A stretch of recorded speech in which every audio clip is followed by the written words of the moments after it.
Hello friends, എല്ലാ കൂട്ടുകാർക്കും score railway മലയാളത്തിൻ്റെ മറ്റൊരു യൂട്യൂബ് സെഷനിലേക്ക് സ്വാഗതം. അപ്പോൾ NTPC എക്സാമിന് നോട്ടിഫിക്കേഷൻ വന്നു. നോട്ടിഫിക്കേഷൻ ഔട്ടുമായിട്ട് ബന്ധപ്പെട്ട ഒരു വീഡിയോ നമ്മൾ ചെയ്തതാണ്, ഡീറ്റെയിൽ ആയിട്ടുള്ളൊരു വീഡിയോ നമ്മൾ ചെയ്തതാണ്. അതുപോലെ തന്നെ വൈ NTPC, എന്തുകൊണ്ട് NTPC അതുപോലെയുള്ള മറ്റ് പരീക്ഷകളിൽ നിന്നും വേറിട്ട് നിൽക്കുന്നു, എന്തുകൊണ്ട് ഗ്രാജുവേഷൻ കയ്യിലുള്ള എല്ലാ കുട്ടികളും NTPC പോസ്റ്റുകൾ അപ്ലൈ ചെയ്യണമെന്ന് ഉള്ളതുമായിട്ട് ബന്ധപ്പെട്ട ഒരു വീഡിയോ നമ്മൾ ചെയ്തതാണ്. ഈ രണ്ട് വീഡിയോ നിങ്ങൾ ആദ്യം പോയി കാണുക, കണ്ടതിന് ശേഷം ഈ വീഡിയോ കാണാനായിട്ട് ശ്രമിക്കുക. ഇന്നത്തെ വീഡിയോയിൽ നമ്മൾ പ്രധാനമായിട്ടും ഡിസ്കസ് ചെയ്യാൻ പോകുന്നത് NTPC അപ്ലൈ ചെയ്യാനിരിക്കുന്ന കുട്ടികൾക്ക് സോൺ സെലക്ട് ചെയ്യുന്നതുമായിട്ട് ബന്ധപ്പെട്ടുള്ള കാര്യങ്ങൾ, അതിൽ വരുന്ന ഡൗട്ടുകൾ ക്ലിയർ ചെയ്ത് കൊടുക്കുക എന്നുള്ളതാണ് നമ്മൾ പ്രധാനമായിട്ടും ഉദ്ദേശിക്കുന്നത്. സോ ഇന്നത്തെ സെഷൻ്റെ ഹൈലൈറ്റ്സ് എന്ന് പറയുന്നത് ആദ്യം സോൺ അനാലിസിസ് ആണ്. രണ്ട്, ഡൗട്ട് ക്ലിയറൻസ് മൊത്തത്തിൽ എക്സാം അപ്ലൈ ചെയ്യാനിരിക്കുന്ന കുട്ടികൾക്ക് ഒരുപാട് സംശയങ്ങൾ വരുന്നുണ്ട്. സംശയങ്ങളുടെ ഒരു നീണ്ട തരം തന്നെ കുട്ടികൾ ചോദിച്ചുകൊണ്ടിരിക്കുകയാണ്. അപ്പോൾ ആ ഡൗട്ടുകളെല്ലാം പരമാവധി ഇന്നത്തെ സെഷനിലൂടെ നമ്മൾ കവർ ചെയ്യാനായിട്ട് നോക്കുന്നുണ്ട്. അതുപോലെ തന്നെ സോൺ അനാലിസിസ്, ഏത് സോൺ സെലക്ട് ചെയ്യണം, ഏത് RRBയിലാണ് നിങ്ങൾ അപ്ലൈ ചെയ്യേണ്ടത് തുടങ്ങിയ കാര്യങ്ങളും ഈ വീഡിയോയിൽ ഡിസ്കസ് ചെയ്യാനായിട്ട് നമ്മൾ ഉദ്ദേശിക്കുന്നുണ്ട്. ആൻഡ് ഈ വീഡിയോ പൂർണ്ണമായിട്ട് കണ്ടതിന് ശേഷം നിങ്ങൾ അപ്ലിക്കേഷൻ കൊടുക്കാനായിട്ട് ശ്രമിക്കുക. നിങ്ങൾ അപ്ലൈ ചെയ്യാത്ത കുട്ടികളാണെന്നുണ്ടെങ്കിൽ ഈ വീഡിയോ കണ്ടതിന് ശേഷം അപ്ലൈ ചെയ്യാനായിട്ട് ശ്രമിക്കുക. അപ്ലൈ ചെയ്തവരാണ് സബ്മിറ്റ് കൊടുത്തിട്ടില്ല എന്നുണ്ടെങ്കിൽ ഈ വീഡിയോ പൂർണ്ണമായും കണ്ടതിന് ശേഷം സബ്മിറ്റ് കൊടുക്കാനായിട്ട് ശ്രമിക്കുക. അതിന് കാരണമുണ്ട്. കാരണം എന്താണെന്നുള്ളത് ഞാൻ പറഞ്ഞുതരാം. സോൺ അനാലിസിസ്, എന്തുകൊണ്ടാണ് സോൺ അനാലിസിസ് ഇമ്പോർട്ടൻ്റ് ആയിട്ട് മാറുന്നത്? നിങ്ങൾ നോട്ടിഫിക്കേഷൻ എടുക്കുക. നോട്ടിഫിക്കേഷനിലെ 30ാമത്തെ പേജ് ഒന്ന് വായിച്ച് നോക്കുക. 30ാമത്തെ പേജിൽ മോഡിഫിക്കേഷൻ ഓഫ് അപ്ലിക്കേഷൻ എന്ന് പറഞ്ഞൊരു കാര്യം കൊടുത്തിട്ടുണ്ട്. അതായത് ഇപ്പോൾ അപ്ലിക്കേഷൻ ലിങ്ക് ഓപ്പൺ ആണ്. 13/10/2024 ഒക്ടോബർ 13 വരെ അപ്ലിക്കേഷൻ ലിങ്ക് ഓപ്പൺ ആണ്. അതിനുശേഷം എന്ത് ചെയ്യും? ഒരു കറക്ഷൻ വിൻഡോ, 10 ദിവസത്തെ ഒരു കറക്ഷൻ വിൻഡോ. നിങ്ങൾ അപ്ലൈ ചെയ്തതിൽ നിങ്ങൾക്ക് എന്തെങ്കിലും മാറ്റങ്ങൾ വരുത്തണമെന്നുണ്ടെങ്കിൽ 10 ദിവസത്തെ ഒരു കറക്ഷൻ വിൻഡോ കൂടി RRB നിങ്ങളുടെ മുന്നിലേക്ക് തരും. അതിനെയാണ് മോഡിഫിക്കേഷൻ ഓഫ് അപ്ലിക്കേഷൻ എന്ന് പറയുന്നത്. ഇനി ഈ മോഡിഫിക്കേഷൻ ഓഫ് അപ്ലിക്കേഷനിൽ നിങ്ങൾക്ക് എന്തൊക്കെ ചേഞ്ച് ചെയ്യാൻ പറ്റും, എന്ത് ചേഞ്ച് ചെയ്യാൻ പറ്റില്ല എന്നുള്ളത് അവർ വൃത്തിയിലൂടെ പറയുന്നുണ്ട്. അതിൽ ചെയ്യാൻ പറ്റില്ല എന്ന് പറയുന്ന കാര്യം എന്താണെന്ന് നോക്കുക. After the final submission of the online application, if a candidate wish to further modify, change or correct any details, ഏത് ഡീറ്റെയിൽസും കറക്റ്റ് ചെയ്യാം, except details filled in create an account form. നിങ്ങൾ ആദ്യം അക്കൗണ്ട് ക്രിയേറ്റ് ചെയ്യുന്ന സമയത്ത് കൊടുത്തിട്ടുള്ള details including mobile number and email ID നിങ്ങൾക്ക് എന്ത് ചെയ്യാൻ പറ്റില്ല, ചേഞ്ച് ചെയ്യാൻ പറ്റില്ല. ആൻഡ് ചൂസ് ആൻ RRB, നിങ്ങൾ ഏത് RRB ആണോ സെലക്ട് ചെയ്തത് ആ RRB നിങ്ങൾക്ക് എന്ത് ചെയ്യാൻ പറ്റില്ല, ചേഞ്ച് ചെയ്യാൻ പറ്റില്ല. നിങ്ങൾക്ക് he or she may do so by paying a modification fee of ₹250 non-refundable for each occasion. നിങ്ങൾക്ക് ഓരോ കറക്ഷൻ നടത്തുന്നതിനും 250 രൂപ വീതം നിങ്ങൾക്ക് കൊടുത്ത് നിങ്ങൾക്ക് കറക്ഷൻ ചേഞ്ച് ചെയ്യാൻ പറ്റും, നിങ്ങളുടെ അപ്ലിക്കേഷൻ ചേഞ്ച് ചെയ്യാൻ പറ്റും. എക്സെപ്റ്റ് എന്തൊക്കെ? Details filled in create an account form, അതുപോലെ തന്നെ ചോസൻ RRB, നിങ്ങൾ ഏത് RRB സെലക്ട് ചെയ്തു എന്നുള്ളതും അതുപോലെ ക്രിയേറ്റ് ആൻ അക്കൗണ്ടിനകത്ത് ഫിൽ ചെയ്തിട്ടുള്ള email ID and mobile number തുടങ്ങിയ ഫണ്ടമെന്റൽ ആയിട്ടുള്ള ഡാറ്റാസ് നിങ്ങൾക്ക് എന്ത് ചെയ്യാൻ പറ്റില്ല, ചേഞ്ച് ചെയ്യാൻ പറ്റില്ല. മോഡിഫിക്കേഷൻ ഓഫ് അപ്ലിക്കേഷനകത്ത് ചേഞ്ച് ചെയ്യാൻ പറ്റില്ല. അതുകൊണ്ടാണ് ഞാൻ പറഞ്ഞത്, നിങ്ങൾ ഫൈനൽ സബ്മിറ്റ് കൊടുക്കാത്തവരാണെന്നുണ്ടെങ്കിൽ ഈ വീഡിയോ കണ്ടതിന് ശേഷം നിങ്ങൾ സോൺ അല്ലെങ്കിൽ RRB ഏത് സെലക്ട് ചെയ്യണമെന്ന് ഫൈനലൈസ് ചെയ്തതിന് ശേഷം മാത്രം സബ്മിറ്റ് കൊടുക്കുക. ബാക്കിയുള്ള കാര്യങ്ങൾ നിങ്ങൾക്ക് ചേഞ്ച് ചെയ്യാം. RRB നിങ്ങൾക്ക് ചേഞ്ച് ചെയ്യാൻ പറ്റില്ല. നിങ്ങൾ ഏത് RRB സെലക്ട് ചെയ്തോ ആ RRBയിൽ വെച്ചിട്ട് നിങ്ങൾക്ക് എക്സാം എഴുതിയേ പറ്റൂ. സോ അത് കെയർഫുൾ ആയിട്ട് സെലക്ട് ചെയ്യേണ്ട കാര്യമായതുകൊണ്ടാണ് ഈ വീഡിയോ കംപ്ലീറ്റ് ആയിട്ട് കണ്ടതിന് ശേഷം മാത്രം അത് സെലക്ട് ചെയ്യാനായിട്ട് പറയുന്നത്. സോ സോൺ അനാലിസിസ് അതുകൊണ്ടാണ് ഇമ്പോർട്ടൻ്റ് ആയിട്ട് വരുന്നത്. അതുകൊണ്ടാണ് സോൺ അനാലിസിസിന് വേണ്ടി നമ്മളൊരു വീഡിയോ സെപ്പറേറ്റ് ആയിട്ട് ചെയ്തതും. ഓക്കെ ആണല്ലോ. ഇനി പ്രധാനമായിട്ടും കുട്ടികൾ ചോദിക്കുന്ന ഡൗട്ടുകൾ അത് ആദ്യം ഒന്ന് ക്ലിയർ ചെയ്ത് വെക്കാം. അതിനുശേഷം എങ്ങനെയാണ് സോൺ സെലക്ട് ചെയ്യേണ്ടതെന്നുള്ളത് ഞാൻ ഡീറ്റെയിൽ ആയിട്ട് പറഞ്ഞുതരാം. ഓക്കെ, നമ്മൾ ആദ്യം ഡൗട്ടുകളിലേക്കാണ് കിടക്കുന്നത്. പ്രധാനമായിട്ടും കുട്ടികൾ ചോദിക്കുന്ന സംശയങ്ങൾ, എക്സാം ആർക്കൊക്കെ അപ്ലൈ ചെയ്യാൻ പറ്റും എന്നുള്ള കാര്യം, എക്സാമിന്റെ യോഗ്യത, അതിനകത്ത് ഇപ്പോഴും സംശയങ്ങൾ കിടക്കുകയാണ് കുട്ടികൾക്ക്. നമ്മൾ നോട്ടിഫിക്കേഷൻ ഔട്ടിനകത്ത് ഡീറ്റെയിൽ ആയിട്ട് പറഞ്ഞാണ്. സ്റ്റിൽ ഇപ്പോഴും കുറെ സംശയങ്ങൾ കുട്ടികൾ ചോദിക്കുന്നുണ്ട്. ആ സംശയങ്ങൾ നമുക്ക് മാക്സിമം ക്ലിയർ ചെയ്യാനായിട്ട് നോക്കാം. എക്സാം എവിടെയാണ് അപ്ലൈ ചെയ്യേണ്ടത്, അതാണ് സോൺ അനാലിസിസ് എന്നുള്ളത് കൊണ്ട് ഉദ്ദേശിക്കുന്നത്. ഏത് RRBയിലാണ് നിങ്ങൾ അപ്ലൈ ചെയ്യേണ്ടത്, RRB എങ്ങനെ സെലക്ട് ചെയ്യണം തുടങ്ങിയ കാര്യങ്ങളാണ് ഇന്ന് നമ്മൾ ഡിസ്കസ് ചെയ്യാനായിട്ട് പ്രധാനമായിട്ടും ഉദ്ദേശിക്കുന്നത്. ആൻഡ് എക്സാം എങ്ങനെ അപ്ലൈ ചെയ്യണം എന്നുള്ളതുകൊണ്ട് ഉദ്ദേശിക്കുന്നത് എക്സാമിനകത്ത് നിങ്ങൾക്ക് വേണ്ടി വരുന്ന ഡോക്യുമെന്റ്സ് എന്തൊക്കെയാണ്, ആ ഡോക്യുമെന്റ്സ് എവിടെ നിന്നൊക്കെയാണ് കിട്ടുന്നത്, അതുപോലെ തന്നെ നിങ്ങൾ പോസ്റ്റ് പ്രിഫറൻസ്, നിങ്ങൾ പോസ്റ്റിന് മുൻഗണന കൊടുക്കുന്ന സമയത്ത് എന്തൊക്കെ ക്രൈറ്റീരിയസ് ആണ് ശ്രദ്ധിക്കേണ്ടത് തുടങ്ങിയ കാര്യങ്ങളെല്ലാം നമ്മൾ ഇതിനകത്ത് ഡിസ്കസ് ചെയ്യുന്നുണ്ടായിരിക്കും. അപ്പോൾ ഇത്രയുമാണ് ഇന്നത്തെ വീഡിയോയുടെ പ്രധാനപ്പെട്ട ഹൈലൈറ്റ്സ് എന്ന് പറയുന്നത്. അതിൽ 1-2 ഭാഗങ്ങളാണ് നമ്മൾ ഈ വീഡിയോയിൽ കവർ ചെയ്യാനായിട്ട് ഉദ്ദേശിക്കുന്നത്. 3ാമത്തെ ഭാഗം എക്സാം എങ്ങനെ അപ്ലൈ ചെയ്യണം, പോസ്റ്റ് പ്രിഫറൻസ് തുടങ്ങിയ മറ്റു കാര്യങ്ങളെല്ലാം തന്നെ നമ്മൾ സെക്കൻഡ് പാർട്ട് ഈ വീഡിയോയുടെ 2ാം ഭാഗമായിട്ട് ഇറക്കുന്നതായിരിക്കും. ഇനി എക്സാം ആർക്ക് അപ്ലൈ ചെയ്യാം എന്നുള്ളതിനകത്ത് വരുന്ന പ്രധാനപ്പെട്ട സംശയങ്ങൾ എന്തൊക്കെയാണ്? കുറഞ്ഞതും കൂടുതലുമായിട്ടുള്ള പ്രായപരിധി, അതെ, upper age limit lower age limit എന്താണെന്നുള്ളതിനെ പറ്റി ഇപ്പോഴും സംശയമുണ്ട്.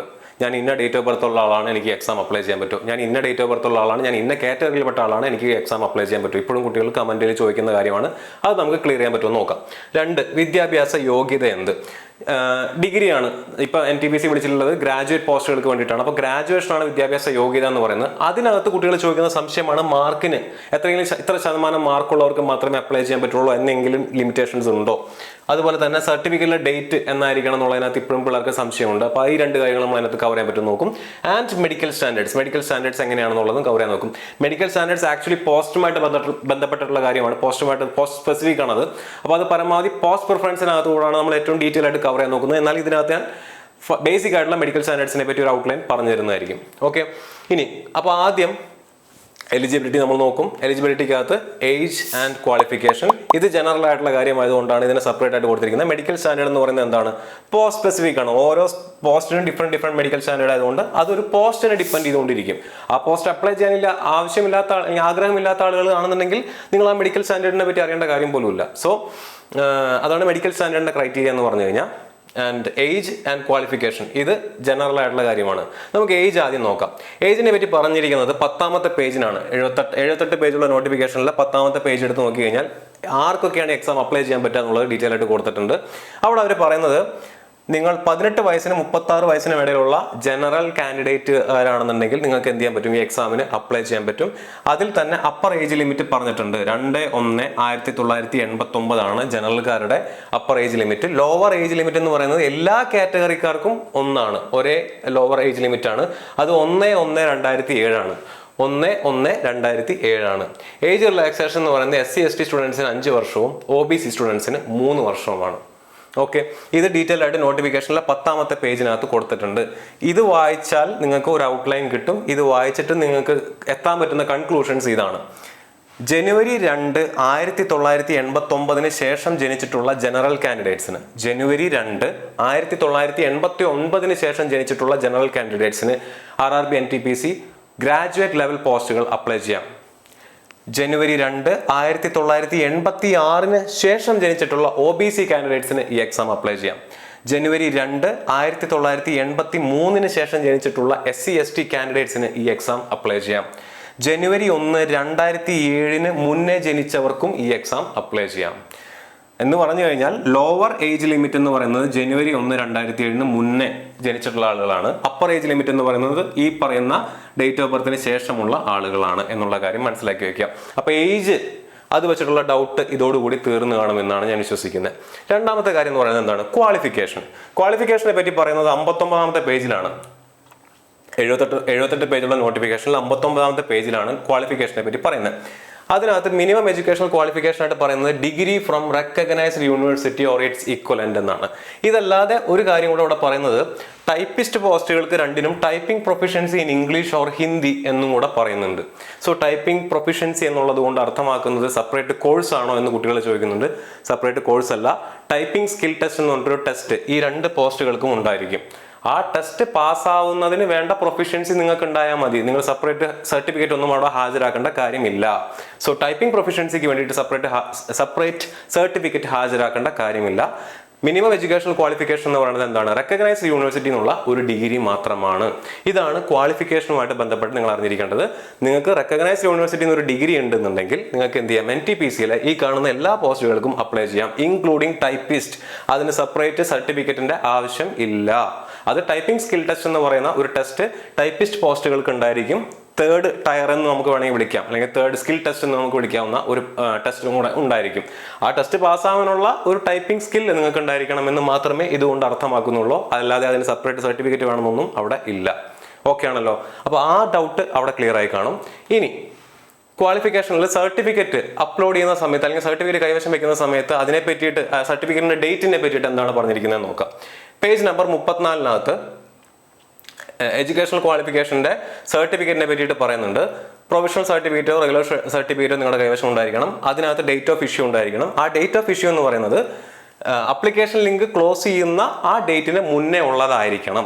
ഇത്രയേ അവർ പറയുന്നുള്ളൂ. സോ ഈ പറഞ്ഞിരിക്കുന്ന കണ്ടന്റിനെ നിങ്ങൾക്ക് മനസ്സിലാവാൻ പാകത്തിന് ഞാൻ ഒന്നുകൂടെ പറഞ്ഞു തരാം. നിങ്ങളുടെ കൈവശം ഒരു സർട്ടിഫിക്കറ്റ് ഉണ്ടായിരിക്കണം. ആ സർട്ടിഫിക്കറ്റിൽ എത്ര മാർക്ക് ഉണ്ട് എന്നുള്ളത് ഇവിടെ ഒരു ക്രൈറ്റീരിയ അല്ല. സർട്ടിഫിക്കറ്റ് 50% അല്ലെങ്കിൽ 60% താഴെ മാർക്കാണ്, CGPA ഇത്രയ്ക്ക് താഴെയാണ്, അതൊന്നും NTPC സംബന്ധിച്ചിടത്തോളം യാതൊരു വിലയുള്ള കാര്യമല്ല. നിങ്ങളെ സംബന്ധിച്ചിടത്തോളം നിങ്ങളുടെ കൈവശം ഡിഗ്രി പാസ്സായി എന്നുള്ളതിനകത്ത് ഒരു സർട്ടിഫിക്കറ്റ് നിങ്ങളുടെ കയ്യിലുണ്ടോ, ഉണ്ടെങ്കിൽ നിങ്ങൾക്ക് ഈ എക്സാമിന് അപ്ലൈ ചെയ്യാം. സർട്ടിഫിക്കറ്റിൽ ഇഷ്യൂ ചെയ്തിരിക്കുന്ന ഡേറ്റ് ഓഫ് ഇഷ്യൂ 13/10/2024, ഒക്ടോബർ 13 മുന്നേ, 2024 ഒക്ടോബർ 13 മുന്നെയാണ് സർട്ടിഫിക്കറ്റ് ഇഷ്യൂ ചെയ്തിരിക്കുന്നതെന്നുണ്ടെങ്കിൽ നിങ്ങൾക്ക് തീർച്ചയായിട്ടും എന്ത് ചെയ്യാൻ പറ്റും, അപ്ലൈ ചെയ്യാൻ പറ്റും. അത് റെഗുലർ സർട്ടിഫിക്കറ്റ് വെച്ചുകൊണ്ടോ പ്രൊവിഷണൽ സർട്ടിഫിക്കറ്റ് വെച്ചുകൊണ്ടോ നിങ്ങൾക്ക് അപ്ലൈ ചെയ്യാൻ പറ്റും. നിങ്ങളുടെ കൈവശമുള്ളത് പ്രൊവിഷണൽ സർട്ടിഫിക്കറ്റ് ആണ്. പ്രൊവിഷണൽ സർട്ടിഫിക്കറ്റിലെ ഡേറ്റ് ഓഫ് ഇഷ്യൂ 13/10/2024 ആണ്, നിങ്ങൾക്ക് അപ്ലൈ ചെയ്യാം. റെഗുലർ സർട്ടിഫിക്കറ്റ് ആണ് നിങ്ങളുടെ കൈവശമുള്ളത്, അതിലെ ഡേറ്റ് 13/10/2024 ആണ്, നിങ്ങൾക്ക് അപ്ലൈ ചെയ്യാം. അതിനകത്ത് നിങ്ങളുടെ ശതമാനം ചിലപ്പോൾ 60% താഴെയായിരിക്കാം, 50% താഴെയായിരിക്കാം, CGPA പറയുന്ന പോലെ 6 താഴെയായിരിക്കാം, 5 താഴെയായിരിക്കാം. It doesn't matter. നിങ്ങൾക്ക് എന്ത് ചെയ്താൽ മതി, നിങ്ങളുടെ മിനിമം എഡ്യൂക്കേഷണൽ ക്വാളിഫിക്കേഷൻ എന്ന് പറയുന്നത് ഡിഗ്രിയാണ്. ഡിഗ്രി സർട്ടിഫിക്കറ്റ്, നിങ്ങൾ ഡിഗ്രി പാസ്സായിട്ടുണ്ടെങ്കിൽ സർട്ടിഫിക്കറ്റിനകത്ത് 13/10/2024 എന്ന് പറയുന്ന ഡേറ്റിന് മുന്നെയാണ് സർട്ടിഫിക്കറ്റ് ഇഷ്യൂ ചെയ്തിരിക്കുന്നതെന്നുണ്ടെങ്കിൽ നിങ്ങൾക്ക് എന്ത് ചെയ്യാം, എക്സാമിന് അപ്ലൈ ചെയ്യാം. ഇനി ഈ ഡേറ്റിലുള്ള പ്രൊവിഷണൽ സർട്ടിഫിക്കറ്റോ റെഗുലർ സർട്ടിഫിക്കറ്റോ നിങ്ങളുടെ കൈവശം ഇല്ല എന്ന് വിചാരിക്കുക. എന്ത് ചെയ്താൽ മതി, നിങ്ങളുടെ കൈവശമുള്ള കൺസോളിഡേറ്റഡ് മാർക്ക് ഷീറ്റിലോ നിങ്ങളുടെ കൈവശമുള്ള ഫൈനൽ ഇയറിലെ മാർക്ക് ഷീറ്റിലോ സെമസ്റ്റർ മാർക്ക് ഷീറ്റിലോ ഡേറ്റ് ഓഫ് ഇഷ്യൂ, ആ കൺസോളിഡേറ്റഡ് മാർക്ക് ഷീറ്റോ അതുപോലെ തന്നെ സെമസ്റ്റർ മാർക്ക് ഷീറ്റോ ഇഷ്യൂ ചെയ്തിട്ടുള്ള ഡേറ്റ് 13/10/2024 ഒക്ടോബർ 13 മുന്നേ ആണെന്നുണ്ടെങ്കിലും നിങ്ങൾക്ക് എന്ത് ചെയ്യാം, ഈ എക്സാം അപ്ലൈ ചെയ്യാം. ഇനി നിങ്ങളുടെ കൈവശമുള്ള ഈ പറഞ്ഞ ഒരു സർട്ടിഫിക്കറ്റിലും ഡേറ്റ് ഓഫ് ഇഷ്യൂ എന്ന് പറയുന്നത് ഒക്ടോബർ 13 മുന്നേ ആണ് എന്ന് എഴുതിയിട്ടില്ല എന്ന് വിചാരിക്കുക. ഡോക്യുമെന്റ് വെരിഫിക്കേഷന്റെ സമയത്ത് നിങ്ങൾ എന്ത് ചെയ്താൽ മതി, നിങ്ങൾ പഠിച്ച യൂണിവേഴ്സിറ്റിയിൽ നിന്നോ നിങ്ങൾ പഠിച്ച ബോർഡിൽ നിന്നോ നിങ്ങൾ പഠിച്ച ഇൻസ്റ്റിറ്റ്യൂഷനിൽ നിന്നോ നിങ്ങൾ ഒക്ടോബർ 13 2024 മുന്നേ അവിടെ നിന്ന് പാസ് ഔട്ട് ആയി എന്ന് പറഞ്ഞുകൊണ്ട് ഒരു സർട്ടിഫിക്കറ്റ് ഹാജരാക്കാൻ പറ്റിയാൽ നിങ്ങൾക്ക് നിങ്ങൾ ഈ എക്സാം അപ്ലൈ ചെയ്യാൻ ക്വാളിഫൈഡ് ആണ് എന്നർത്ഥം. എന്ന് പറഞ്ഞു കഴിഞ്ഞാൽ നിങ്ങളുടെ കൈവശം 13/10/2024 ഒക്ടോബർ 13 2024 എന്ന് പറയുന്ന ഡേറ്റിന് മുന്നേ ഇഷ്യൂ ചെയ്തു എന്ന് പറഞ്ഞൊരു സർട്ടിഫിക്കറ്റ് ഇല്ല. ചിലപ്പോൾ നിങ്ങൾ അതിന് മുന്നേ പാസ് ഔട്ട് ആയതായിരിക്കാം, പക്ഷേ സർട്ടിഫിക്കറ്റിനകത്ത് അങ്ങനെ ഒരു ഡേറ്റ് ഇല്ല എന്നാണെന്ന് വിചാരിക്കുക. അങ്ങനെയാണെന്നുണ്ടെങ്കിൽ നിങ്ങൾ പഠിച്ച യൂണിവേഴ്സിറ്റിയിൽ നിന്നോ ബോർഡിൽ നിന്നോ ഇൻസ്റ്റിറ്റ്യൂട്ടിൽ നിന്നോ എന്ത് ചെയ്താൽ മതി, ഒരു ലെറ്റർ സംഘടിപ്പിക്കുക. ഒക്ടോബർ 13 2024 മുന്നെയാണ് ഞങ്ങളിവിടെ നിന്ന് പാസ്സാക്കിയെന്നുള്ളത്. ആ റെക്കഗ്നൈസ്ഡ് യൂണിവേഴ്സിറ്റിയുടെ ലെറ്റർ നിങ്ങളുടെ കൈവശം ഉണ്ടെന്നുണ്ടെങ്കിൽ DVയുടെ സമയത്ത് നിങ്ങൾക്ക് പ്രശ്നം വരില്ല. ഇത്രയാണ് ക്വാളിഫിക്കേഷനുമായിട്ട് ബന്ധപ്പെട്ട് പ്രധാനമായിട്ടും വരുന്ന സംശയങ്ങൾ. ആ സംശയങ്ങളെല്ലാം ഇതോടുകൂടി തീർന്നു എന്നാണ് ഞാൻ വിചാരിക്കുന്നത്. സോ എലിജിബിലിറ്റിക്കകത്ത് ജനറൽ ആയിട്ടുള്ള 2 ക്രൈറ്റീരിയസ് നമ്മൾ കവർ ചെയ്തു അല്ലെ. ഏജ്, ആർക്കൊക്കെ അപ്ലൈ ചെയ്യാൻ പറ്റും എന്നുള്ളത് ഏജ് വൈസ് നമ്മൾ നോക്കി, നിങ്ങളുടെ എഡ്യൂക്കേഷണൽ ക്വാളിഫിക്കേഷൻ വെച്ചിട്ടും നമ്മൾ നോക്കി. ഇനി അല്ലാതെ പോസ്റ്റ് സ്പെസിഫിക് ആയിട്ടുള്ള ഒരു എലിജിബിലിറ്റി ക്രൈറ്റീരിയ കൂടി ഉണ്ട്, അതെന്താണ്, മെഡിക്കൽ സ്റ്റാൻഡേർഡ് ആണ്. മെഡിക്കൽ സ്റ്റാൻഡേർഡ് 4 എണ്ണമാണ് 8ാമത്തെ പേജിനകത്ത് കൊടുത്തുള്ളത്. A2, A3, B2, C2. ഈ 4 മെഡിക്കൽ സ്റ്റാൻഡേർഡ് എന്താണെന്നുള്ളതും അവരതിനകത്ത് കൊടുത്തിട്ടുണ്ട്. ഓരോ മെഡിക്കൽ സ്റ്റാൻഡേർഡിന്റെയും വിഷൻ ക്രൈറ്റീരിയ അതുപോലെ തന്നെ അവർ ചെക്ക് ചെയ്യുന്ന ടെസ്റ്റുകൾ എന്താണെന്നുള്ളതും അതിനകത്ത് കൊടുത്തിട്ടുണ്ട്. അത് ഏതൊക്കെ പോസ്റ്റിനാണെന്നുള്ളത് 2ാമത്തെ പേജ് നമ്പർ 2 എടുത്ത് നോക്കുക. നോട്ടിഫിക്കേഷനകത്ത് 2 എടുത്ത് നോക്കി കഴിഞ്ഞാൽ നിങ്ങൾക്ക് കാണാൻ പറ്റും.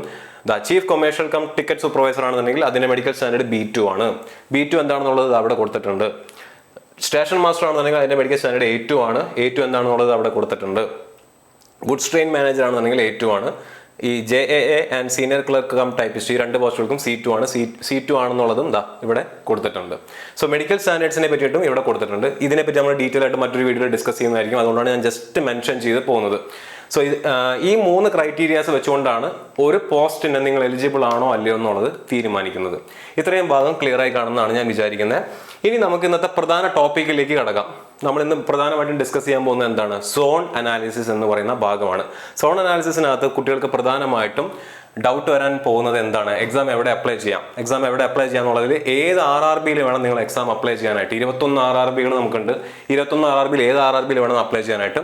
ഒന്നിൽ കൂടുതൽ RRBകളിൽ അപ്ലൈ ചെയ്യാൻ പറ്റുമോ, പ്രധാനപ്പെട്ട ഒരു സംശയമാണ്. അതിന്റെ ഉത്തരം ഇപ്പൊ തന്നെ പറഞ്ഞേക്കാം, ഇല്ല. നിങ്ങൾക്ക് ഒരു RRBയിലേ അപ്ലൈ ചെയ്യാൻ പറ്റുള്ളൂ. അറ്റ് എ ടൈം ഒരു RRBയിൽ മാത്രമേ നിങ്ങൾക്ക് അപ്ലൈ ചെയ്യാൻ പറ്റുള്ളൂ. ഒന്നിൽ കൂടുതൽ RRBകളിൽ അപ്ലൈ ചെയ്യാൻ പറ്റത്തില്ല. ഇനി RRBയും സോണും തമ്മിലുള്ള വ്യത്യാസം എന്താണ്, ഒരുപാട് കുട്ടികൾക്കുള്ള സംശയമാണ്. അത് നമുക്ക് ഇന്ന് ക്ലിയർ ചെയ്ത് തരാം. ആൻഡ് ട്രിവാൻഡ്രം RRBയിൽ അപ്ലൈ ചെയ്താൽ നാട്ടിൽ ജോലി കിട്ടുമോ, ട്രിവാൻഡ്രത്ത് അപ്ലൈ ചെയ്ത് കഴിഞ്ഞാൽ നാട്ടിൽ തന്നെ ജോലി കിട്ടുമോ, സ്വാഭാവികമായിട്ടുള്ളൊരു സംശയമാണ്. അതുപോലെ തന്നെ RRB ചൂസ് ചെയ്യുമ്പോൾ ശ്രദ്ധിക്കേണ്ട കാര്യങ്ങൾ എന്തൊക്കെയാണ്, മറ്റെന്തൊക്കെ കാര്യങ്ങളാണ് RRB ചൂസ് ചെയ്യുന്ന സമയത്ത് ശ്രദ്ധിക്കേണ്ട കാര്യങ്ങൾ. വേക്കൻസി ശ്രദ്ധിക്കണോ, കട്ട് ഓഫ് മുൻപേ എക്സാം കണ്ടക്ട് ചെയ്ത സമയത്ത് എത്രയാണെന്ന് കട്ട് ഓഫ് എന്നുള്ളത് നോക്കേണ്ട കാര്യമുണ്ടോ, അതുപോലെ തന്നെ പ്രീവിയസ് ഇയർ കട്ട് ഓഫ് നോക്കി വേണം അപ്ലൈ ചെയ്യാനായിട്ട്. എക്സാം സെന്റർ എവിടെയായിരിക്കും? ഇപ്പോൾ ട്രിവാൻഡ്രം RRBയിൽ വെച്ച് കഴിഞ്ഞാൽ എനിക്ക് ട്രിവാൻഡ്രത്തോ അല്ലെങ്കിൽ നാട്ടിൽ സെന്റർ കിട്ടുമോ? ചെന്നൈ RRB വെച്ചാൽ ചെന്നൈയിൽ പോയിട്ട് എക്സാം എഴുതേണ്ടി വരുമോ? ബാംഗ്ലൂർ RRB വെച്ചാൽ ബാംഗ്ലൂർ പോയി എക്സാം എഴുതേണ്ടി വരുമോ? എക്സാം സെന്റർ എവിടെയായിരിക്കും എന്നുള്ളതിനെ പറ്റിയിട്ടും കുട്ടികൾ ചോദിക്കുന്നുണ്ട്. ഇത്രയും കാര്യങ്ങൾ ഇനി ഇവിടുന്ന് അങ്ങോട്ടുള്ള ഭാഗത്തിൽ നമ്മൾ കവർ ചെയ്യാനായിട്ട് പ്രധാനമായിട്ടും ഉദ്ദേശിക്കുന്നത്. അപ്പോൾ അതിൽ ഏറ്റവും ആദ്യത്തെ ചോദ്യം എന്ന് പറയുന്നത് ഏത് RRBയിൽ അപ്ലൈ ചെയ്യണം എന്നുള്ളതാണ്. RRBയുടെ അല്ലെങ്കിൽ സോണിന്റെ സെലക്ഷൻ ക്രൈറ്റീരിയ എന്ന് പറയുന്നത് 2 രീതിയിലാണ് നമ്മൾ ഡിപ്പെൻഡ് ചെയ്യുന്നത്. ഒന്ന് സോൺ അനാലിസിസ് വെച്ചിട്ടും മറ്റൊന്ന് പോസ്റ്റ് അനാലിസിസ് വെച്ചിട്ടും. നിങ്ങൾ ഏത് RRBയിൽ അപ്ലൈ ചെയ്യണം എന്നുള്ളത് ഈ 2 സംഭവങ്ങൾ അനലൈസ് ചെയ്താൽ മാത്രമേ നിങ്ങൾക്ക് കംപ്ലീറ്റ് പിക്ചർ കിട്ടുള്ളൂ. ഇതിൽ ഇന്നത്തെ വീഡിയോയിൽ നമ്മൾ ഡിസ്കസ് ചെയ്യാൻ പോകുന്നത് ഈ സോൺ അനാലിസിസ് എന്ന് പറയുന്ന ഭാഗമാണ്. പോസ്റ്റ് അനാലിസിസ് എന്ന് പറയുന്നത് ഇതിന്റെ സെക്കൻഡ് പാർട്ടിലാണ് നമ്മൾ ഡിസ്കസ് ചെയ്യാൻ പോകുന്നത്. ഈ 2 വീഡിയോയും കൂടെ കണ്ടു കഴിഞ്ഞാൽ നിങ്ങൾക്ക് കംപ്ലീറ്റ് ആയിട്ടുള്ള ഒരു പിക്ചർ കിട്ടും. എന്താണ് എക്സാം, നിങ്ങളുടെ ഇഷ്ടപ്പെട്ട പോസ്റ്റുകൾ എന്തായിരിക്കും, ഓരോ പോസ്റ്റിനെയും പ്രൊമോഷൻ സാധ്യത എന്തായിരിക്കും, ഈ പോസ്റ്റുകൾക്ക് ഒഴിവ് എവിടെയാണ്, ഞാൻ ഇന്ന സോണിൽ അപ്ലൈ ചെയ്ത് കഴിഞ്ഞാൽ എനിക്ക് ഈ പോസ്റ്റ് എനിക്ക് ക്രാക്ക് ചെയ്യാനുള്ള സാധ്യതയുണ്ടോ, തുടങ്ങിയ എല്ലാ സംശയങ്ങളും ഈ 2 വീഡിയോ കണ്ടു കഴിയുമ്പോഴാണ് നിങ്ങൾക്ക് ക്ലിയർ ആയിട്ടുള്ള പിക്ചർ കിട്ടുന്നത്. ഇതിൽ ഒന്നാമത്തെ പാർട്ടാണ് നമ്മൾ ഇന്ന് ഈ വീഡിയോയുടെ ഈ ഭാഗത്തിൽ കവർ ചെയ്യാനായിട്ട് ഉദ്ദേശിക്കുന്നത്, സോൺ അനാലിസിസ് എന്ന് പറഞ്ഞു കഴിഞ്ഞാൽ.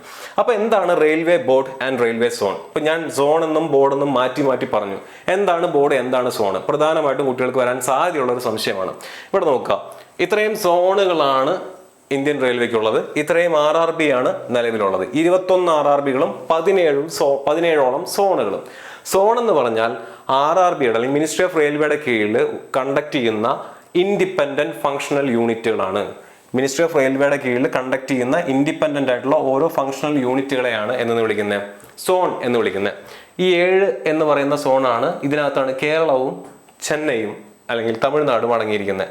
7 എന്ന് പറയുന്ന സോണിനകത്താണ് കേരളവും തമിഴ്നാടും അടങ്ങിയിരിക്കുന്നത്. 7 എന്ന് പറയുന്ന സോണിനെയാണ് നമ്മൾ സദേൺ റെയിൽവേ സോൺ എന്ന് വിളിക്കുന്നത്. അതുപോലെ കുറേ സോണുകളുണ്ട്. ഓൾ ടുഗദർ 17ഓളം ഫങ്ഷണൽ ആയിട്ടുള്ള സോണുകളാണ് നിലവിൽ ഉള്ളത്. ഇനി RRB എന്താണ്? റെയിൽവേ റിക്രൂട്ട്മെന്റ് ബോർഡ്, പേരിൽ നിന്ന് തന്നെ കിട്ടും. റിക്രൂട്ട്മെന്റ് ബോർഡ് എന്താണ്? ഈ സോണുകളിലേക്ക് വിവിധ പോസ്റ്റുകളിലെ വിവിധ ഡിപ്പാർട്ട്മെന്റുകൾ, ഒരുപാട് ഡിപ്പാർട്ട്മെന്റ് ഉണ്ട്. ഓരോ സോണിലും വർക്ക് ചെയ്യുന്ന ഒരുപാട് ഡിപ്പാർട്ട്മെന്റ് ഉണ്ട്. എഞ്ചിനീയറിംഗ് ഡിപ്പാർട്ട്മെന്റ് ഉണ്ട്, അതുപോലെ തന്നെ ഈ നോൺ ടെക്നിക്കൽ ആയിട്ടുള്ള കാര്യങ്ങൾ കൈകാര്യം ചെയ്യുന്ന ഡിപ്പാർട്ട്മെന്റ് ഉണ്ട്, ട്രാഫിക്കിന്റെ ഡിപ്പാർട്ട്മെന്റ് ഉണ്ട്, സേഫ്റ്റി ഡിപ്പാർട്ട്മെന്റ് ഉണ്ട്. അങ്ങനെ ഒരുപാട് ഡിപ്പാർട്ട്മെന്റ്സ് ഉണ്ട്. ഈ ഓരോ ഡിപ്പാർട്ട്മെന്റിലേക്കും വേണ്ട പോസ്റ്റുകളിലേക്ക്, അവിടെയുള്ള തസ്തികകളിലേക്ക് ആളുകളെ റിക്രൂട്ട് ചെയ്യുക എന്നുള്ള പർപ്പസാണ് എന്തിനുള്ളത്? റെയിൽവേ റിക്രൂട്ട്മെന്റ് ബോർഡിനുള്ളത്. 21 RRBs ആണ് ഉള്ളത്. ഇപ്പൊ ഇവിടെ നോക്കി കഴിഞ്ഞാൽ നിങ്ങൾക്ക് കാണാൻ പറ്റും ട്രിവാൻഡ്രം RRB ഉണ്ട്, ചെന്നൈ RRB ഉണ്ട്. ട്രിവാൻഡ്രം RRBയും ചെന്നൈ RRBയും റിക്രൂട്ട് ചെയ്യുന്നത് ഏത് സോണിലേക്കാണ്? സദേൺ സോണിലേക്കാണ്. ട്രിവാൻഡ്രം RRBയും ചെന്നൈ RRBയും കൂടിയിട്ടാണ് എങ്ങോട്ട് റിക്രൂട്ട് ചെയ്യുന്നത്? സദേൺ സോണിലേക്ക് റിക്രൂട്ട് ചെയ്യുന്നത്. അപ്പോൾ മൾട്ടിപ്പിൾ RRBs ഒരു സോണിലേക്ക് എന്ത് ചെയ്യാം? റിക്രൂട്ട്മെന്റ് നടത്താം. ഇനി ഇത് സദേൺ റെയിൽവേ ആണ്. സദേൺ റെയിൽവേയുടെ കീഴിലുള്ള 6 ഡിവിഷൻസ്, ഒരു സോൺ. നമ്മളിവിടെ ഒരു സോണ് പറഞ്ഞു, അതാണ് 7ാം നമ്പർ സോണ്, സദേൺ റെയിൽവേ എന്ന് പറയുന്നത്. സദേൺ റെയിൽവേയുടെ കീഴിൽ എത്ര സോൺ ഉണ്ട്, എത്ര ഡിവിഷൻ ഉണ്ട്? മൊത്തം 6 ഡിവിഷൻസ് ഉണ്ട്. ഈ 6 ഡിവിഷനിൽ മുകളിൽ കാണുന്ന ചെന്നൈ, തിരുച്ചിറപ്പള്ളി, സേലം ഈ ഡിവിഷനിലേക്കാണ് ആര് റിക്രൂട്ട്മെന്റ് നടത്തുന്നത്? ചെന്നൈ RRB റിക്രൂട്ട്മെന്റ് നടത്തുന്നത്. പാലക്കാട്, മധുരൈ, തിരുവനന്തപുരം ഈ ഡിവിഷൻസിലേക്കാണ് ട്രിവാൻഡ്രം RRB റിക്രൂട്ട്മെന്റ് നടത്തുന്നത്. ഇത് അവരുടെ സൈറ്റിൽ തന്നെ ലഭ്യമാണ്. ഇത് നോക്കുക, ചെന്നൈയുടെ RRB ചെന്നൈയുടെ എബൌട്ട് അസ് എടുത്ത് നോക്കിയാൽ നിങ്ങൾക്ക് കാണാൻ പറ്റും. ചെന്നൈ, സേലം ആൻഡ് തിരുച്ചിറപ്പള്ളി ഡിവിഷനിലേക്കാണ് പ്രധാനമായിട്ടും അവരെന്ത് ചെയ്യുന്നത്? ചെന്നൈ RRB റിക്രൂട്ട്മെന്റ് നടത്തുന്നത്. ട്രിവാൻഡ്രം RRBയുടെ സൈറ്റ് എടുത്ത് നോക്കിയാൽ നിങ്ങൾക്ക് കാണാൻ പറ്റും Trivandrum, Palakkad and Madurai divisions of southern railway. Southern റെയിൽവേയുടെ ഈ 3 ഡിവിഷൻസിലേക്കാണ് എന്ത് ചെയ്യുന്നത്? റിക്രൂട്ട്മെന്റ് നടത്തുന്നത്. സോ ട്രിവാൻഡ്രം RRBയിൽ അപ്ലൈ ചെയ്താൽ നാട്ടിൽ ജോലി കിട്ടുമോ? ട്രിവാൻഡ്രം RRB എവിടേക്കൊക്കെയാണ് റിക്രൂട്ട്മെന്റ് നടത്തുന്നത്? പാലക്കാട്, മധുരൈ ആൻഡ് തിരുവനന്തപുരം. മധുരൈ നാട്ടിലാണോ? അല്ല, ചെന്നൈയിലാണ്. മനസ്സിലാവുന്നുണ്ടോ? സോ ട്രിവാൻഡ്രം RRBയിൽ വെച്ചാൽ ട്രിവാൻഡ്രത്ത് തന്നെ ജോലി കിട്ടണമെന്ന് യാതൊരു നിർബന്ധവും ഇല്ല. എങ്ങോട്ട് വരാം? മധുരയിൽ കിട്ടാം, പാലക്കാടും കിട്ടാം. ഇനി മറ്റൊരു കാര്യം കൂടിയുണ്ട്. ഹൗവർ ട്രിവാൻഡ്രം RRBയുടെ സൈറ്റിനകത്ത് കൊടുത്തിട്ടുള്ളതാണ്. However the candidates recruited by this recruitment board are liable to be posted anywhere on southern railway. Southern റെയിൽവേയിൽ എവിടെ വേണമെങ്കിലും പോസ്റ്റിംഗ് കിട്ടാൻ ഈ RRB വഴി അപ്പോയിന്റ് ചെയ്യുന്ന കുട്ടികൾ തയ്യാറായേ പറ്റൂ എന്ന് എവിടെ തന്നെ എഴുതിയിട്ടുണ്ട്? RRBയുടെ സൈറ്റിനകത്ത് തന്നെ എഴുതിയിട്ടുണ്ട്.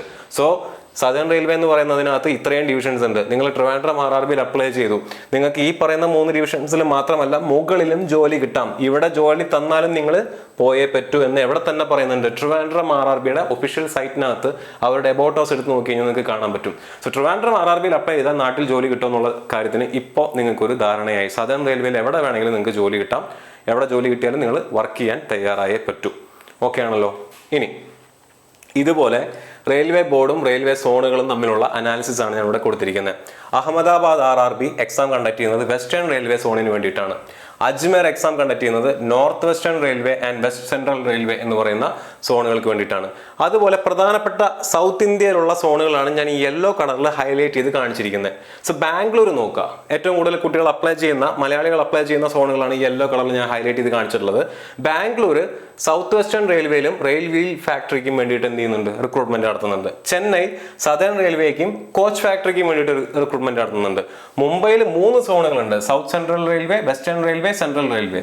സെക്കന്ദരാബാദിൽ ഈസ്റ്റ് കോസ്റ്റ് റെയിൽവേ ഉണ്ട്, സൗത്ത് സെൻട്രൽ റെയിൽവേ ഉണ്ട്. സോ ഇവിടെ നോക്കിയാൽ നിങ്ങൾക്ക് കാണാൻ പറ്റും മുംബൈ RRBയും സെക്കന്ദരാബാദ് RRBയും സൗത്ത് സെൻട്രൽ റെയിൽവേക്ക് വേണ്ടി റിക്രൂട്ട്മെന്റ് നടത്തുന്നുണ്ട്. 2 RRBകൾ ഒരേ സോണിന് വേണ്ടി റിക്രൂട്ട്മെന്റ് നടത്തുന്നുണ്ട്. ട്രിവാൻഡ്രം RRB സദേൺ റെയിൽവേക്ക് വേണ്ടിയിട്ടാണ് റിക്രൂട്ട്മെന്റ് നടത്തുന്നത്. ട്രിവാൻഡ്രം RRBയും ചെന്നൈ RRBയും എന്തിനു വേണ്ടിയിട്ടാണ്, സദേൺ റെയിൽവേക്ക് വേണ്ടിയിട്ടാണ് റിക്രൂട്ട്മെന്റ് നടത്തുന്നത്. സോ ഇതാണ് റെയിൽവേ ബോർഡും റെയിൽവേ സോണും തമ്മിലുള്ള അനാലിസിസ് എന്ന് പറയുന്നത്. ഇതിനെ നമ്മൾ ഒന്നുകൂടെ മാറ്റിയെടുക്കുകയാണെന്ന് വിചാരിക്കുക. ബാംഗ്ലൂരിന്റെ സോണുകളാണിത്, ചെന്നൈയുടെ സോണാണിത്, മുംബൈയുടെ സോണുകളാണിത്, സെക്കന്ദരാബാദിന്റെ ട്രിവാൻഡ്രവും ഏതൊക്കെ സോണിലേക്കാണ് ഉള്ളതെന്നുള്ളതും ഇവിടെ നിന്ന് വ്യക്തമായി. ഇനി വേക്കൻസീസ് എങ്ങനെയാണ് കൊടുത്തിരിക്കുന്നത്? വേക്കൻസി ചാർട്ട് നോക്കി നിങ്ങൾക്ക് കാണാൻ പറ്റും. ലെവൽ 6 പോസ്റ്റുകൾക്ക് 1736 ഒഴിവുകളാണ് ചീഫ് കൊമേഴ്ഷ്യൽ കം ടിക്കറ്റ് സൂപ്പർവൈസർക്ക് ഉള്ളത്. സ്റ്റേഷൻ മാസ്റ്റർക്ക് 994 ഒഴിവാണുള്ളത്. ലെവൽ 5 പോസ്റ്റുകളായിട്ടുള്ള ഗുഡ്സ് ട്രെയിൻ മാനേജറിന് 3144 ഒഴിവുണ്ട്. ജൂനിയർ അക്കൗണ്ട് അസിസ്റ്റന്റ് കം ടൈപ്പിസ്റ്റിന് 1507 ഒഴിവുണ്ട്. സീനിയർ ക്ലർക്ക് കം ടൈപ്പിസ്റ്റിനകത്ത് 732 ഒഴിവുണ്ട്. അങ്ങനെ ഓൾ ടുഗദർ നോൺ ടെക്നിക്കൽ ആയിട്ടുള്ള ഗ്രാജുവേറ്റ് ലെവൽ പോസ്റ്റുകൾക്ക് 8113 ഒഴിവുകളാണ് ഉള്ളത്. ഇനി ഇത് ഓരോ പോസ്റ്റുകളും ഓരോ സോണിലും അല്ലെങ്കിൽ ഓരോ RRBയിലും എത്രത്തോളം ഉണ്ടെന്ന് നോക്കാം. ബാംഗ്ലൂർ ഈ ഹൈലൈറ്റ് ചെയ്തിരിക്കുന്നതാണ് ബാംഗ്ലൂരിലെ ഒഴിവുകൾ എന്ന് പറയുന്നത്. ടോട്ടൽ വേക്കൻസി 496 ഒഴിവുകളാണ് ബാംഗ്ലൂർ ഉള്ളത്. ചെന്നൈയിൽ ഈ കാണുന്ന പോലെ 436 ഒഴിവുകളാണുള്ളത്. മുംബൈയിൽ 827 ഒഴിവുകളാണുള്ളത്. സെക്കന്ദരാബാദ് 478 ഒഴിവുകളാണുള്ളത്. ട്രിവാൻഡ്രം 174 ഒഴിവുകളാണുള്ളത്. ഇനി ഏറ്റവും കൂടുതൽ ഒഴിവുകൾ റിപ്പോർട്ട് ചെയ്തിട്ടുള്ള കൊൽക്കത്ത 1382 ഒഴിവുകളാണ് ഉള്ളത്. അപ്പോൾ ഇതിൽ ഏത് RRBയിൽ വേണം അപ്ലൈ ചെയ്യാൻ? അതാണ് ഒന്നാമത്തെ പോയിന്റ്. അപ്പോൾ നിങ്ങൾക്ക് നാട്ടിൽ ജോലി കിട്ടണോ? ട്രിവാൻഡ്രം RRBയിൽ വെച്ച് കഴിഞ്ഞാൽ സദേൺ റെയിൽവേയിൽ ജോലി കിട്ടും. ചെന്നൈ RRBയിൽ വെച്ചാൽ സദേൺ റെയിൽവേയിൽ ജോലി കിട്ടും. ബാംഗ്ലൂരോ മുംബൈയിലോ സെക്കന്ദരാബാദോ വെച്ച് കഴിഞ്ഞാൽ സദേൺ റെയിൽവേ അല്ലെങ്കിലും സൗത്ത് ഇന്ത്യയിൽ ഈ പറഞ്ഞിട്ടുള്ള ഏതെങ്കിലും സോണുകളിൽ നിങ്ങൾക്ക് ജോലി കിട്ടാനുള്ള സാധ്യതയുണ്ട്. ഇനി കൊൽക്കത്തയിലാണ് നിങ്ങൾ സെലക്ട് ചെയ്യുന്നതെന്നുണ്ടെങ്കിൽ അവിടെ വേക്കൻസി കൂടുതലാണ്. സോ നിങ്ങൾക്ക് ജോലിയാണോ മുഖ്യം, അതോ നാടിനോട് അടുത്ത് കിടക്കുന്ന ഏതെങ്കിലും ഒരു സ്ഥലങ്ങളിൽ ജോലി വേണം എന്നുള്ളതാണോ നിങ്ങളുടെ പ്രയോറിറ്റി? നിങ്ങളുടെ പ്രയോറിറ്റി ഏതാണെന്നുള്ളത് നിങ്ങൾ തന്നെ സെലക്ട് ചെയ്യുക. നിങ്ങൾക്ക് ജോലി ആണ് വേണ്ടത് എന്നുണ്ടെങ്കിൽ ഏറ്റവും കൂടുതൽ ഒഴിവുള്ള സ്ഥലം കൊൽക്കത്തയാണ് കിടക്കുന്നത്. അപ്പോൾ അവിടെ ഒഴിവുകൾ കൂടുതലാണ്, ജോലി കിട്ടാനുള്ള സാധ്യതയും കൂടി വരും. നാടിനോട് ചേർന്ന് കിടക്കുന്ന സ്ഥലമാണ് നിങ്ങൾക്ക് ജോലി ചെയ്യാൻ താല്പര്യം എന്നുണ്ടെങ്കിൽ സദേൺ റെയിൽവേയിലേക്കുള്ള ട്രിവാൻഡ്രത്തും ചെന്നൈയിലും നിങ്ങൾക്ക് എന്ത് ചെയ്യാം, സെലക്ട് ചെയ്യാം. പക്ഷെ അവിടെയുള്ള ഒഴിവുകൾ നോക്കുക. ഒഴിവുകൾ ഓരോ പോസ്റ്റിനും ഉള്ളത് എത്രയാണെന്നുള്ളത് നോക്കുക. ആ പോസ്റ്റുകൾ ഏതൊക്കെ രീതിയിലുള്ള പോസ്റ്റുകളാണെന്നോ കൂടി അനലൈസ് ചെയ്തതിന് ശേഷം നിങ്ങൾ എന്ത് ചെയ്യുക, RRB സെലക്ട് ചെയ്യുക. അതാ ഞാൻ പറഞ്ഞ പോസ്റ്റ് പ്രിഫറൻസിന്റെ വീഡിയോ കൂടെ കണ്ടാലേ നിങ്ങൾക്ക് ഇതിനകത്ത് കൃത്യത വരുള്ളൂ, കംപ്ലീറ്റ് ആയിട്ടുള്ള ഒരു പിക്ചർ കിട്ടുള്ളൂ. സോ ഇത്രയാണ് RRBയുടെ കേസിൽ നിങ്ങൾ അറിഞ്ഞിരിക്കേണ്ട കാര്യം എന്ന് പറഞ്ഞു കഴിഞ്ഞാൽ. ഇനി ഈ കാണുന്ന എല്ലാത്തിനും ഞാൻ ഒന്നുകൂടെ ഹൈലൈറ്റ് ചെയ്ത് വെച്ചിരിക്കുകയാണ്. ബാംഗ്ലൂർ, ചെന്നൈ, മുംബൈ, സെക്കന്ദരാബാദ് ആൻഡ് ട്രിവാൻഡ്രം ഓരോ സ്ഥലത്തെയും വേക്കൻസീസ് ഞാൻ ഇവിടെ സോർട്ട് ഔട്ട് ചെയ്ത് കൊടുത്തിട്ടുണ്ട്. ഓരോ പോസ്റ്റിന്റെയും വേക്കൻസീസ് സോർട്ട് ഔട്ട് ചെയ്ത് കൊടുത്തിട്ടുണ്ട്. നിങ്ങൾ എന്തായാലും ഈ ഇമേജ് ഒന്ന് നോക്കി വെക്കുക. സോ സൗത്ത് ഇന്ത്യയിലെ പ്രധാനപ്പെട്ട എല്ലാ RRBസും അതിലുള്ള വേക്കൻസീസ്, പോസ്റ്റ് വൈസ് വേക്കൻസീസ് എത്രയാണെന്നുള്ളത് നമ്മൾ കണ്ടു. ഇനി കുട്ടികൾ എപ്പോഴും ചോദിക്കുന്ന ഒരു ചോദ്യമാണ്, എക്സാം സെന്റർ എവിടെയായിരിക്കും? ശ്രദ്ധിക്കുക, 2019 NTPC ഞാൻ അപ്ലൈ ചെയ്ത സമയത്ത്, ഞാൻ എൻ്റെ പേഴ്സണൽ എക്സ്പീരിയൻസ് ആണ് പറയുന്നത്, 2019 NTPC ഞാൻ അപ്ലൈ ചെയ്യുന്ന സമയത്ത് ഞാൻ കൊടുത്ത ട്രിവാൻഡ്രം RRB ആണ്. എനിക്ക് അന്ന് ഇതിനെപ്പറ്റി RRB എന്താണെന്നോ സോൺ എന്താണെന്നോ വേക്കൻസി ചാർട്ടുകൾ എങ്ങനെയായിരിക്കുന്നോ റിക്രൂട്ട്മെന്റ് എങ്ങനെയായിരിക്കുന്നോ ഒന്നും അറിയണ്ടായിരുന്നില്ല. NTPC ഓക്കെ അപ്ലൈ ചെയ്യാൻ കിട്ടിയ ഒരു അവസരം ഞാൻ എന്ത് ചെയ്തു, അപ്ലൈ ചെയ്തു. അപ്ലൈ ചെയ്യുന്ന സമയത്ത് ഞാൻ കൊടുത്തത് ട്രിവാൻഡ്രം RRB ആണ്. എനിക്ക് ടയർ 1 എക്സാം സെന്റർ കിട്ടിയത് കോയമ്പത്തൂരാണ്. ഞാൻ എന്ത് ചെയ്തു, ടയർ 1 ക്വാളിഫൈ ചെയ്തു. ടയർ 1 ലെവൽ 6 ലെവൽ 5 അന്ന് NTPC ഗ്രാജുവേറ്റും അണ്ടർ ഗ്രാജുവേറ്റും കമ്പൈൻഡ് ആയിരുന്നു. So level 5 level 6 level 3 level 2 under graduate post ആയിട്ടുള്ള ലെവൽ 3 ലെവൽ 2 ഈ 4 പോസ്റ്റ് ഞാൻ ടയർ 1 ക്വാളിഫൈ ചെയ്തതാണ്. എനിക്ക് ലെവൽ 6ന്റെ ടയർ 2 കിട്ടിയത് തിരുപ്പതിയിലാണ്. ആന്ധ്രാപ്രദേശിലുള്ള തിരുപ്പതിയിലാണ് ടയർ 2ന്റെ ലെവൽ 6 എനിക്ക് എഴുതാൻ കിട്ടിയത്. ലെവൽ 5 ലെവൽ 3 ലെവൽ 2 അടുപ്പിച്ചായിരുന്നു എക്സാം. ഇത് മൂന്നും എനിക്ക് എഴുതേണ്ടി വന്നത് ബാംഗ്ലൂരാണ്. ഞാൻ എക്സാം സെന്റർ കൊടുത്തത് ട്രിവാൻഡ്രമാണ്. സോ എക്സാം സെന്റർ എവിടെയായിരിക്കും എന്നുള്ളത് നമുക്ക് പ്രെഡിക്റ്റ് ചെയ്യാൻ പറ്റില്ല. നിങ്ങൾ ട്രിവാൻഡ്രം RRBയിൽ വെച്ചാൽ ട്രിവാൻഡ്രത്ത് തന്നെ എക്സാം സെന്റർ കിട്ടണോ അല്ലെങ്കിൽ നാട്ടിൽ എക്സാം സെന്റർ കിട്ടണമെന്നുള്ളത് യാതൊരു ഗ്യാരണ്ടിയും ഇല്ല. ഇനി നിങ്ങൾ RRB ചെന്നൈയിലാണ് അപ്ലൈ ചെയ്യണമെന്നുണ്ടെങ്കിൽ ചെന്നൈയിൽ പോയി എഴുതേണ്ടി വരുമോ എന്നുള്ള കാര്യത്തിലും യാതൊരു വിധത്തിലുള്ള ഗ്യാരണ്ടിയും ഇല്ല. അപ്പൊ അത് ആലോചിച്ചിട്ട് നിങ്ങൾ ടെൻഷൻ അടിക്കരുത്. എക്സാമിന് നിങ്ങൾ എന്ത് ചെയ്യുക, അപ്ലൈ ചെയ്യുക. ഈ അവസരം പരമാവധി ഉപയോഗിക്കാനായിട്ട് നോക്കുക. എക്സാം സെന്റർ എന്ന് പറയുന്നത് അൺപ്രഡിക്റ്റബിൾ ആണ്. നമുക്ക് ആകെ പറയാൻ പറ്റുന്നത് ടയർ 1 മേ ബി വീടിനോട് നിങ്ങളുടെ റെസിഡൻഷ്യൽ ഏരിയയോട് അടുത്തുള്ള ഏതെങ്കിലും ജില്ലകളിൽ അല്ലെങ്കിൽ തൊട്ടടുത്ത് കിടക്കുന്ന ഏതെങ്കിലും സംസ്ഥാനങ്ങളെങ്കിലും കിട്ടും എന്നുള്ള ഒരു പ്രതീക്ഷയിൽ നമുക്ക് എക്സാമിന് അപ്ലൈ ചെയ്യാനായിട്ട് ശ്രമിക്കാം. ഇനി ഈ വീഡിയോയുടെ സെക്കൻഡ് പാർട്ട് നമുക്ക് ഉണ്ടായിരിക്കും ട്രേഡ് അനാലിസിസ് എന്ന് പറയുന്ന ഒരു ഭാഗം. കാരണം നമ്മൾ സോൺ അനാലിസിസ് കണ്ടു. സോൺ അനാലിസിസിൽ ഓരോ ലൊക്കേഷനും സോൺ വൈസ് വാക്കൻസി നമ്മൾ മനസ്സിലാക്കി. നമ്മൾ പോസ്റ്റ് അനാലിസിസ് നോക്കും. അതിനകത്ത് ജോബ് പ്രൊഫൈൽ, ഓരോ ജോലിയുടെയും പ്രത്യേകതകൾ എന്താണ്, അതിന്റെ മെഡിക്കൽ സ്റ്റാൻഡേർഡ് എന്താണ്, ആ ജോലിയുടെ പ്രൊമോഷൻ സാധ്യതകൾ എന്തൊക്കെയാണ് തുടങ്ങിയ കാര്യങ്ങൾ നോക്കും. അതുപോലെ തന്നെ പോസ്റ്റ് വൈസ് വാക്കൻസി നോക്കും. ഓരോ സോണിലുള്ള ആ പർട്ടിക്കുലർ പോസ്റ്റിന് എത്രത്തോളം വാക്കൻസി ഉണ്ട്, എങ്ങനെ വേണം അതിനെ നിങ്ങൾ കണക്ക് കൂട്ടാൻ തുടങ്ങിയ കാര്യങ്ങളാണ് നമ്മൾ ഇതിന്റെ സെക്കൻഡ് പാർട്ടിൽ പ്രധാനമായിട്ടും ഡിസ്കസ് ചെയ്യാൻ പോകുന്നത്. അപ്പം ഇനി അപ്കമിങ് വീഡിയോസ് ഇതൊക്കെ ആയിരിക്കും. NTPCയുടെ സ്റ്റഡി പ്ലാൻ ഉണ്ടായിരിക്കും. സോൺ ഡീറ്റെയിൽസ് നമ്മൾ ഓൾറെഡി പറഞ്ഞു. പിന്നെ വൈ NTPC, എന്തുകൊണ്ട് NTPC അപ്ലൈ ചെയ്യണം എന്നുള്ള കാര്യം നമ്മൾ ഓൾറെഡി ഡിസ്കസ് ചെയ്ത കാര്യമാണ്. ഇതുപോലുള്ള വീഡിയോസ് ഇനിയും തുടർന്ന് NTPCക്ക് വേണ്ടി നമ്മൾ ചെയ്യുന്നതായിരിക്കും. അടുത്തൊരു വീഡിയോയിൽ നമുക്ക് വീണ്ടും കാണാം.